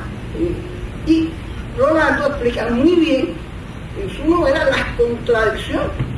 Incluso se permite un análisis muy interesante que hicieron los mismos miembros del director del ALA sobre las consecuencias de la división que tuvo el año 30. Por lo tanto, la novela de Rolando es una novela, yo voy a citar a un autor que a mí también me gusta mucho, que es Gómez Vidal. O sea, hay una línea, Vázquez Montalbán, Manuel Vázquez Montalbán, que son autores que fueron historiadores, y la historia se tiene que abrir también a esta otra faceta. Por eso me pareció tan disparatada la discusión de que hubo en la revista Tema, cuando decía que la historia es solo ciencia. No, la historia tiene muchos modos de expresar. Y Vázquez Montalbán, Gómez y Rolando están poniendo sobre el tapete un conjunto de contradicciones históricas, de problemas que es de la mayor utilidad que las personas entienden. Por eso, República Angelical es una novela que no es nada inocente, es una contribución muy importante de Rolando a los debates de la década del 70 y del 80, y sobre todo a la comprensión de una revolución que se había obviado. Se había obviado porque estaban vivos protagonistas históricos, porque como dijo Carlos Rafael Rodríguez muy sabiamente, Fidel Castro lo había puesto de acuerdo para adelante, pero las diferencias del pasado subsistían y por lo tanto lo que se hacía era un gran salto histórico. Saltaban de aquí para allá y eso no existía. Y entonces eso dio paso a versiones que son equivocadas. Y en ese sentido, la novela de Rolando es una novela que ayuda a entender la realidad y ayuda a esclarecer la verdad. Por lo tanto, soy una defensora de esa novela y soy una admiradora de la valentía que tuvo Rolando planteando un grupo de problemas tal y como fue en la novela. La novela es un viaje que ha sido seguido por Rolando, y eso es lo que me maravilló, y por lo que no dije nada cuando me habló una por la de auge y caída de Gerardo Machado, que tiene 1365 páginas, lo cual, es decir, leí a las cuales tuve que pasar por encima en menos de una semana. En este sentido, Rolando ha hecho un viaje también, pero que es muy interesante porque es una espiral de nuevo tipo. O sea, Rolando, con este libro y con el que viene detrás de Humberto, está regresando a los problemas enfocados en República Angelical. Por lo tanto, quisiera llamar la atención sobre qué tipo de intelectual es Rolando. Rolando es un abogado, y esto es importante por lo que están diciendo aquí. Rolando es un polemista, los abogados los buenos abogados, vamos a hablar, los buenos abogados que se formaban en la Universidad de La Habana antes de la debacle, eran extraordinarios políticos. Y la lista de las contribuciones de los abogados cubanos a la historia de la cultura cubana y al mundo de la política es grande, porque estaban muy bien formados. Hay que decir que la escuela de Derecho era una escuela que le daba mucha formación, muy buena formación a sus profesionales. Entonces, él es un abogado, es un profesor de filosofía, y en este sentido yo quiero aprovechar, dedicar un minuto a la contribución de Rolando a la creación y desarrollo del Departamento de Filosofía de la Universidad de La Habana. Ese departamento que ha dado infinidad de premios nacionales, que ha dado una contribución importantísima al desarrollo de las tendencias del marxismo en Cuba, incluso a lo que fue la promoción y desarrollo de un conocimiento internacional del marxismo, tiene entre sus fundadores a Rolando. Y eso, hoy por la tarde se le va a dar el premio de Ciencias Sociales a otro de los fundadores del Departamento de Filosofía, que es Aurelio Alonso, pero Rolando tiene una contribución no solo como profesor, sino también como gestor, como director del Departamento de Filosofía. Y por lo tanto, Rolando está perfectamente preparado para construir estructuras de desarrollo. Y digo esto porque, como se ha visto aquí, Rolando trabaja libros con un concepto de estructura, de sistema de estructura. y por lo tanto la sabe planear, la sabe, digamos que le diría de lo concreto a abstracto, va de lo concreto a abstracto a lo concreto específico. Es decir, él tiene un diseño completo de la república que él nos quiere plantear, y entonces está librando su batalla particular por ir sacando los distintos momentos de ese proyecto que él tiene en la cabeza. Y aquí se ha hablado, yo diría que eso solo lo tuvo muy claro Ramiro Berra, realmente. Ramiro Berra es uno de los pocos historiadores cubanos que tenía un plan general. Y Rolando en ese sentido ha trabajado con un plan general de la historia del pueblo cubano y lo va ahora cumpliendo por partes. En ese sentido, Rolando combina las capacidades teóricas que le da el haber sido profesor de filosofía, el ser un buen abogado y el ser un narrador. O sea, esas tres habilidades están bien montadas en el libro, pero yo diría que además en este libro que me ocupa, Rebelión en la República, Auge y Caída de Gerardo Machado, está también el promotor. ¿Por qué digo esto? Porque Rolando sabe, como saben también algunos de los que están aquí, que la revolución del 30 ha sido la más maltratada de todas las revoluciones, la más desconocida, la más ninguneada. Y por lo tanto, él está obligado a hacer un análisis en específico. No es por gusto que le dedica 1.365 páginas a 8 años. Él sabe muy bien que hay que esclarecer cosas, que ha habido deformaciones, que ha habido mentiras que se han dicho y que tienen que ser traídas a colación, tienen que ser esclarecidas. Por lo tanto, Rolando, que es un buen promotor, ha usado recursos del cine. Aquí se habló de la retrospectiva, pero lo primero que tiene está en República Angelical, pero con mucha más maldad histórica, es decir, en maldad en el sentido de astucia, de capacidad, está en estos tres libros. Él trabajó la multiespacialidad como un problema, es decir, aquí hay un plano, aquí hay otro, aquí hay otro, y hay otro. Eso es el cine. Él ha dividido su libro en varios escenarios. Esos escenarios tienen distintas connotaciones.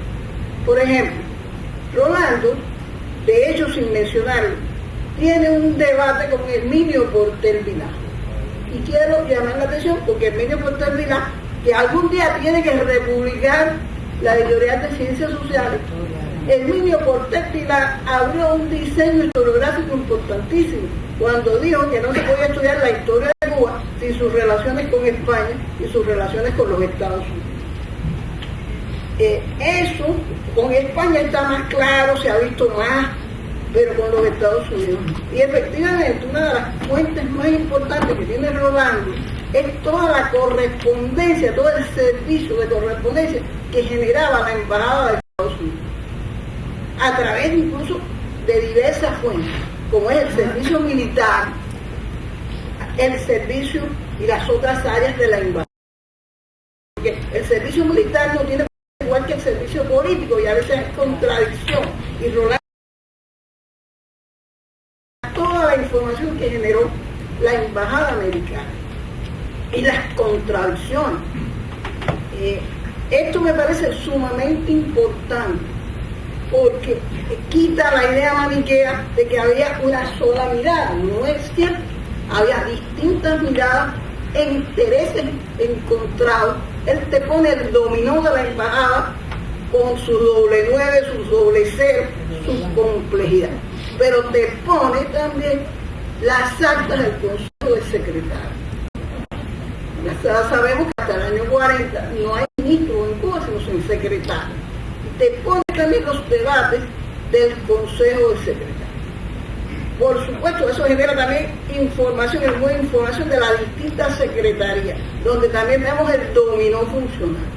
¿Por qué digo esto? Porque como él mismo explica, cuando habla del proyecto de obras públicas de Machado, eso de pensar que todo el mundo pensaba que Carlos Miguel de Céspedes y el dinámico, todo el dinero tenía que ser para él, eso no fue así. Había contradicciones en el seno de ese Consejo de Ministros. Y además él llama la atención, que me parece muy útil a las capacidades intelectuales de los diversos secretarios. Una de las cosas peores que han pasado en estos años ha sido el maniqueísmo. Él habla con mucha claridad, por ejemplo, de la inteligencia de Ferrara. Como Oreste Ferrara era un hombre súper inteligente. Ferrara era un gran admirador de Maquiavelo, pero Ferrara también era Maquiavelo. Cualquiera que conozca la historia, algún día habrá que hacer una biografía, pero la biografía de Ferrara es la biografía de un Maquiavelo. Bien trabajado. Hay que hacer un análisis muy interesante de Carlos Miguel de Céspedes, de los secretarios de Machado, de cómo funcionaba el gabinete. Este libro comienza con algo que me pareció muy bueno, que es un análisis de la campaña electoral de Machado. Cómo Machado llega a ser el candidato del Partido Liberal. Y también echa por tierra algunos análisis maniqueos. Machado era un empresario exitoso, era un hombre que no tenía una educación alta, pero era un empresario exitoso. Y sabía manejar negocios y además sabía buscar la gente inteligente que le pudiera suplir su falta. Y ahí es donde entra Carlos Miguel y entra. O sea, él tenía un equipo de gobierno importante. Con esto que quiero decir, que se va al traste la idea de las repúblicas maniqueas de gente boba, tonta y estúpida, y uno dice, ¿pero por qué? Entonces, ese mundo, que es la embajada, que es el gobierno de los Estados Unidos, que son los secretarios, que son los directos, y se completa con otra zona de problema, que es el mundo de las tendencias que van a entrar en contradicción con ese aparato de gobierno. Y entonces él examina muy concienzudamente el movimiento estudiantil. Aquí ya estaban cosas que ya estaban en la República Angelical, cosas que por supuesto Rolando sabe que a veces no están en los documentos, sino que están en las fuentes orales. Rolando manejó, y es muy visible, por lo menos para mí, que él trabajó con fuentes orales.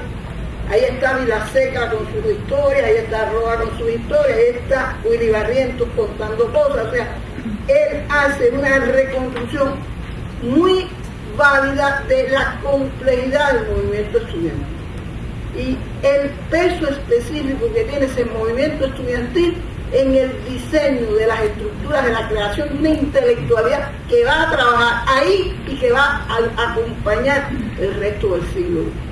Por eso me pareció muy bueno el homenaje a Ramiro Valdés Dauzá, que es un olvidado, a Vilaseca, que está ahí, a Willy Barrientos, muchos de ellos, bueno, yo conocí a Willy, yo conocí a Vilaseca, yo conocí a Roa, o sea, sé que él ha hecho un trabajo de recuperación de información muy valioso, porque muchos de ellos no escribieron y por lo tanto lo que dejaron fue la huella a través de eso. Por lo tanto, una de las cosas que más meritoria que tiene este libro es la recuperación de las fuentes orales y el nivel, digamos, de problematización que tiene el movimiento estudiantil, el movimiento comunista que se había maniqueizado totalmente. Rolando fue de los que libró conmigo la batalla que no ganamos en el 2003 cuando queríamos publicar los documentos de la huelga de hambre y del juicio político que le hizo el Partido Comunista a Mella. Es decir, él problematiza cosas aquí que tienen que ser problematizadas. Hubo que sacar a través de la biografía de una alemana que encontró los documentos en la comunidad de Mella, que está fuera de todas las ediciones de Mella, de lo que Mella dijo, que él seguía a Martí cuando lo está acusando el Partido Comunista de conflictivo. Entonces, es decir, ese documento es una vergüenza que no se haya publicado. Entonces, pero además, en ese ahí de Rolando sacó de una contribución que me hizo al libro de Mella, muy importante, que es, por ejemplo, el problema de la solidaridad internacional cuando habla de Mella y de los venezolanos, que son esos temas que van quedando y que hacen que, para entender Dios, no se puede explicar lo que está la relación cubano-venezolana sin esos años 20, sin la creación en Cuba de Venezuela libre, sin todo. Entonces Rolando recuperó lo que adelantaba René, páginas a otras que van a tener después, tienen su sentido aquí. Rolando explica muy bien de dónde salen estas relaciones, cómo empieza, cómo se desarrollan, qué naturaleza contradictoria. Por lo tanto, estos múltiples espacios le permiten a Rolando ir examinando problemas. Hay otra esfera donde Rolando dialoga, por ejemplo, con las investigaciones de Zanetti sobre los problemas de la economía cubana. Yo creo que es muy importante el análisis que hay aquí, porque a veces usted ve pura fantasía, como que esto es una tacita. No hay una tacita de oro, no. La crisis, ¿qué significó la crisis del año 29? ¿Qué implicaciones tiene para la sociedad cubana la crisis del 29? Entonces, toda la estrategia incluso que va a llevar a toda una serie de cosas. Yo creo que, por supuesto, estos 3 tomos no son para leérselo como una novela, no son una novela, pero sí es un material de consulta. Yo la única sugerencia, se la voy a hacer más detallada después a la gente de ciencias sociales, porque desgraciadamente estos libros requieren un índice temático. Para una persona que no es un especialista, no se puede aventurar en estos tomos si no tiene un índice temático que lo acompañe.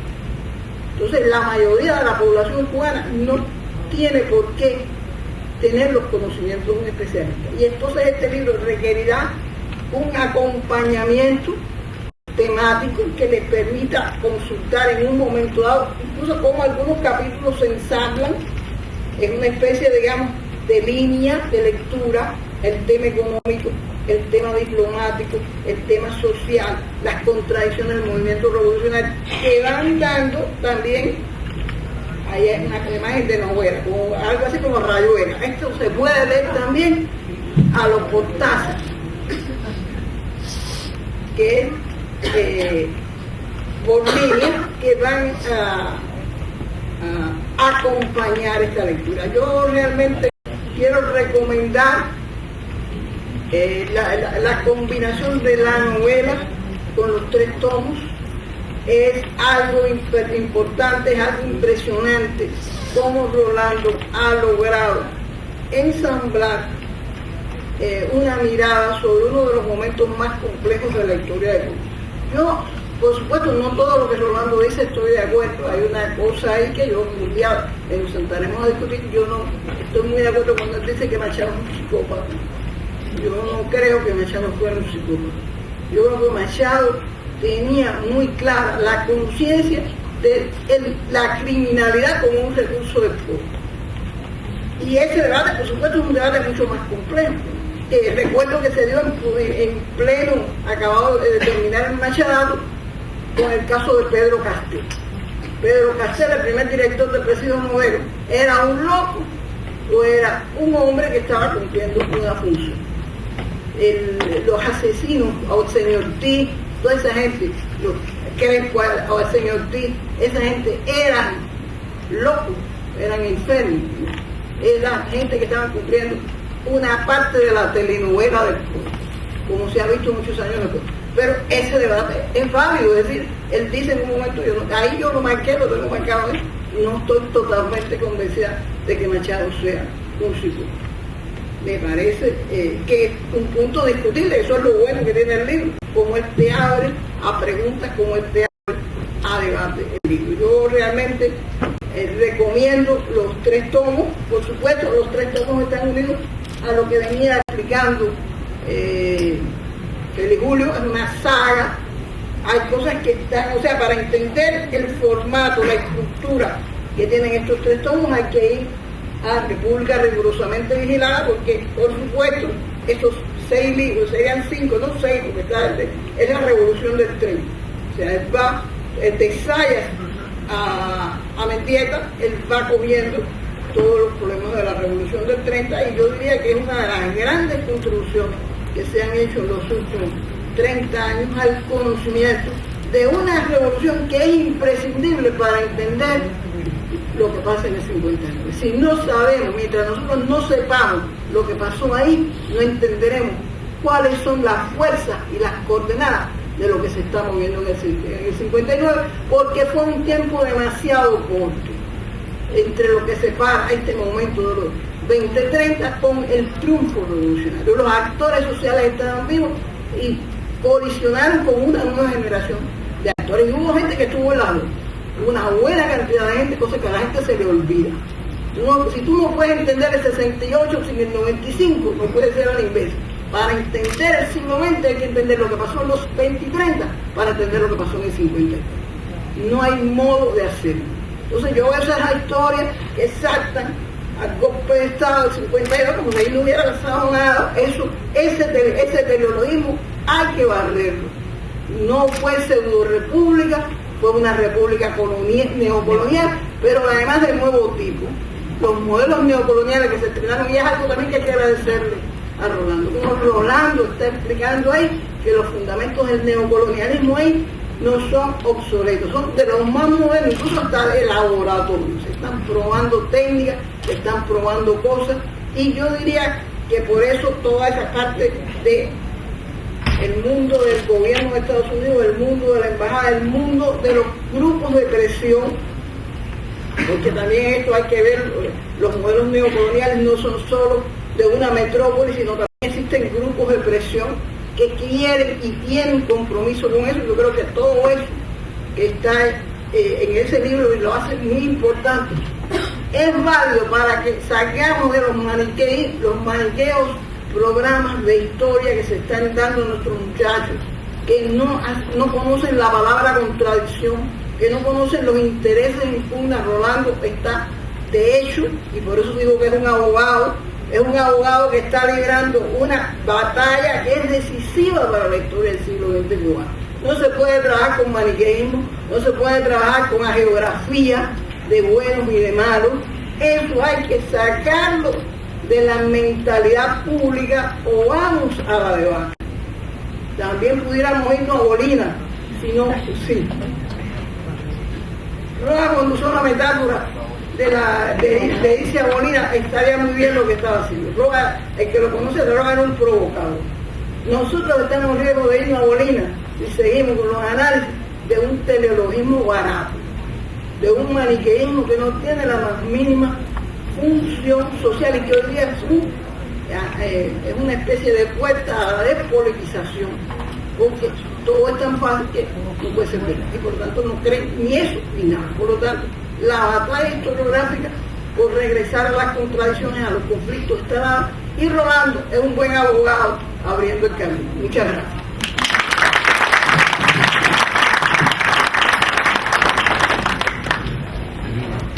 Bueno, ante todo le agradezco a Rolando Rodríguez la invitación que me hizo para presentar este penúltimo de sus libros, porque ya anunció él mismo el último, en que yo voy a presentar La Revolución que no se fue a Bolina, el cual voy a comentar, excepto la génesis del título, que ese es un privilegio que le corresponde al propio Rolando. Rolando Rodríguez no cesa de asombrar. Desde que en 1998 apareció Cuba, la forja de una nación, primer capítulo de esa saga monumental, calificada por él sobriamente como su visión de la historia de Cuba, cada una de sus entregas ha constituido un acontecimiento historiográfico. Y no solo por los numerosos vacíos que ha colmado, lo cual bastaría para hacer meritoria su obra, sino también por sus valiosos hallazgos y audaces interpretaciones. Investigador acucioso, Rolando tiene la virtud de combinar hábilmente las reconstrucciones escrupulosas del hecho histórico y su contexto, para lo cual escudriña en todas las fuentes posibles con la agudeza del análisis. Como buen marciano, sabe que la verdad, como el sol, ilumina la tierra a través de las nubes y que historiar es juzgar. Por eso se afana en buscar la verdad y no vacila en decirla, no importa cuán dura sea, ni en someter a juicio la historia que cuenta y sus protagonistas. Y lo hace a despecho de sí mismo y de sus pasiones, según reclamara el apóstol, porque su compromiso radical con la patria no le permite experimentar placer, sino pena, desazón o ira, cuando tiene que bajar de sus pedestales a figuras como Manuel de Jesús Calvar, Julio Sanguilín y Gonzalo de Quesada, o desvelar el carácter apócrifo del memorando Breckinridge, o poner en evidencia las realidades de los líderes del Partido Independiente de Colombia. No es de extrañar y tampoco de lamentar que la obra de Rolando Rodríguez suscite, además de admiración y elogios, algunas polémicas e incomprensiones. Pero este riesgo es inherente a su honestidad intelectual que no le admite alternativa. La revolución que no se fue a Bolina, el libro que hoy tengo el gusto y el honor de presentarles, es un nuevo capítulo de la referida saga. Para su autor representa una especie de viaje a la semilla, pues vuelve a la revolución del 30, un tema que lo apasiona e investiga desde hace más de 3 décadas, y que en el lejano 1989 nos entregó, recreado en República Angelical, aquella historia novelada ante la cual Raúl Roa exclamó que al fin se había enterado de cómo había sucedido la caída de la tiranía de Machado. Y no es caprichosa la alusión al cuento de Carpentier, pues según confesara el propio Rolando, para comprender la dictadura de Machado le resultaba necesario presentar como antecedente la república surgida en 1902, y para entender por qué se había llegado a aquella república renqueante, patoja, después de una lucha tremenda como la sostenida por el pueblo cubano, era preciso exponer el desarrollo de Cuba a lo largo del siglo XIX. La revolución del 30 es, pues, la simiente de donde ha germinado la vasta obra de este gran historiador. La revolución que no se fue a Bolina nos presenta en apretada síntesis la figura patológica de Gerardo Machado, aquí vale la polémica, y su tiranía, las causas y los momentos salientes de la revolución de honda raíz popular que lo derribó del poder, la acción revolucionaria del 4 de septiembre y la vida efímera de la pentarquía, para finalmente ofrecernos, mediante un relato circunstanciado de los acontecimientos y su análisis integral, una pintura mural de las 127 jornadas del gobierno de los 100 días y el golpe de Estado reaccionario del 15 de enero de 1934. Sustentada en una imponente masa de información documental, bibliográfica y testimonial, esta obra es sin duda el acercamiento historiográfico más completo al trascendental experimento revolucionario cubano. No es la de Rolando Rodríguez una mirada complaciente, ni maniquea, ni simplificadora de la historia, pero tampoco fría, imparcial o desaprensiva. En consecuencia se interna en el hecho histórico como si en él participara y nos lo cuenta disfrutándolo, sufriéndolo o simplemente observándolo, pero siempre desde adentro y con la mayor objetividad posible. Así encontramos en esta obra pasajes apasionados, como cuando a falta de justicia sonó la misteriosa hora de la venganza y los justicieros cobraron las ofensas de los esbirros y personeros del Machadato. Conmovedores como la manifestación para el entierro de la ceniza de Julio Antonio Mella y la horrenda masacre de la soldadesca batistiana. Dramáticos como el combate del Hotel Nacional, donde se habían agrupado los oficiales machadistas, o el ataque al bastión contrarrevolucionario del Castillo de Atarés. Lamentables como el frustrado intento de juzgar a Batista por traición a la patria debido a su conspiración con Sornes Wells. Deplorables como la abyecta sumisión de ilustres personajes y revolucionarios aparentes a los designios de los procónsules imperiales Wells y Jefferson Café. Patéticos como el injustificable sectarismo del Partido Comunista que condujo a la división permanente de la vanguardia revolucionaria, causa entre las principales del fracaso del gobierno de los 100 días.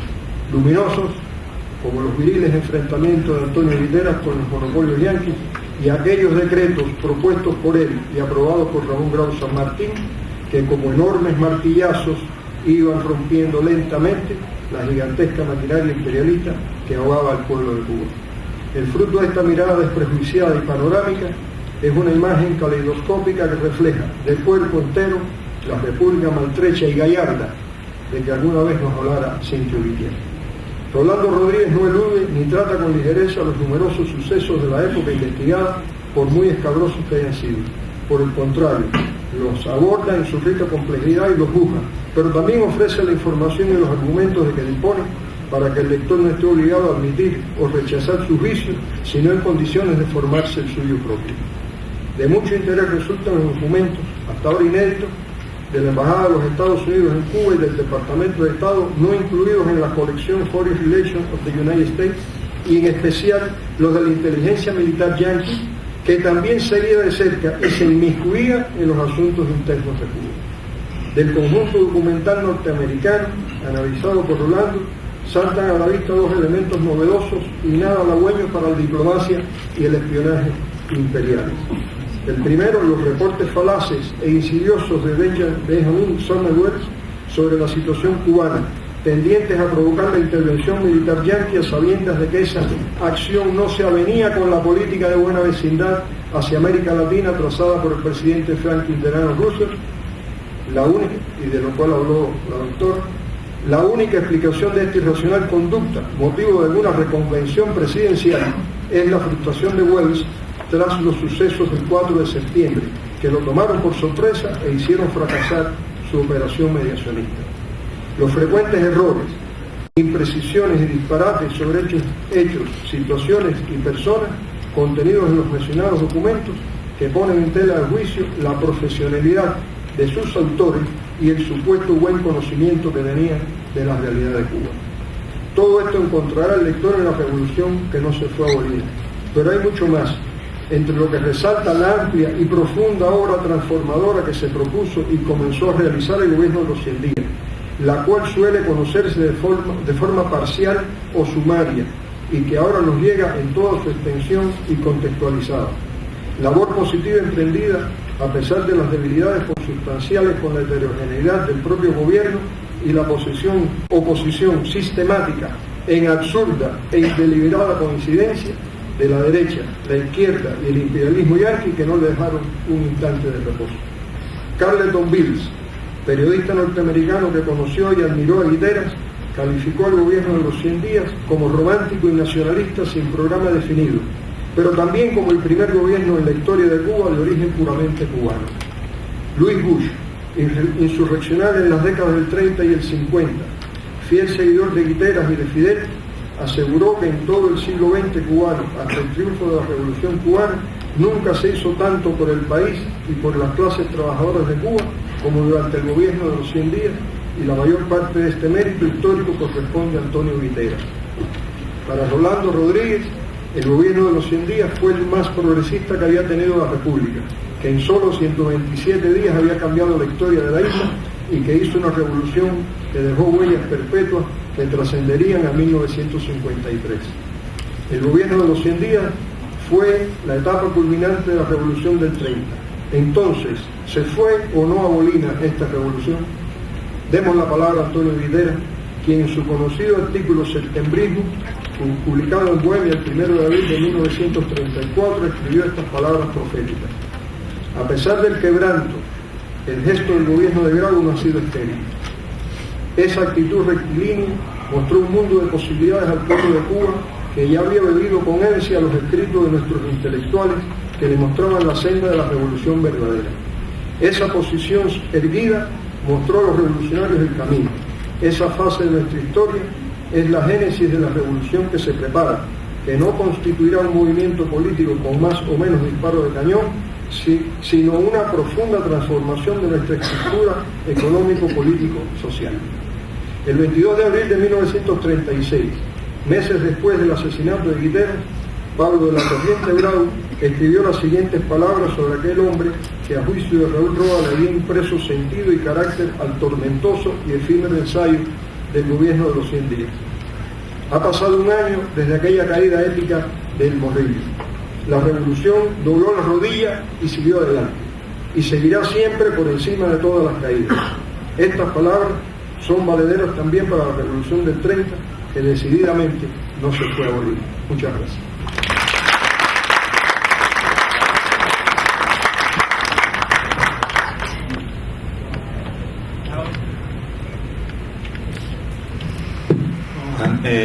Bueno, al menos yo estoy muy satisfecho, maravillado, de verdad, de cómo se ha desarrollado este panel. Yo he visto muchas entrevistas, he visto muchos análisis sobre la obra de Rolando, pero de verdad nunca había escuchado una exégesis tan interesante, unos puntos de vista tan profundos de la vida y la obra de Rolando. Incluso hasta el tiempo hemos logrado cumplirlo bastante bien. Yo estaba un poco preocupado porque nos atrasamos, pero son las 2:10, por lo tanto tenemos hasta la posibilidad de que desde el público hagan algún tipo de reflexión, algún tipo de pregunta.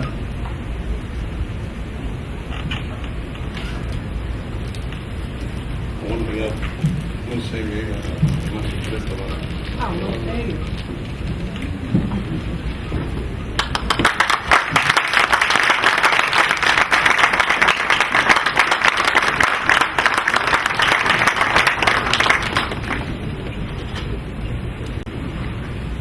Bueno, entonces, ¿algún tipo de pregunta, alguna reflexión? ¿Por acá? Rolando nos ha dado hoy una noticia extraordinaria.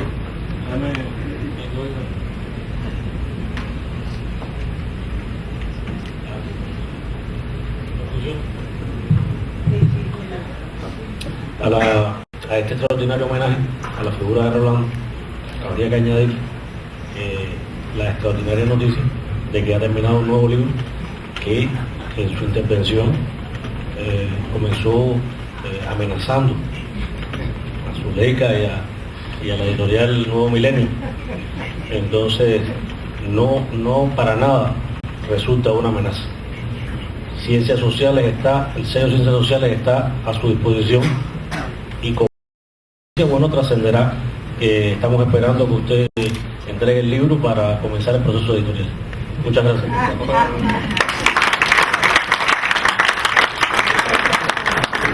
Entonces, bueno, finalmente me queda agradecer nuevamente a los panelistas por sus intervenciones, sus brillantes intervenciones, al público asistente y a Rolando también por habernos regalado esta oportunidad y habernos regalado también toda su obra. Así que, bueno, muchísimas gracias.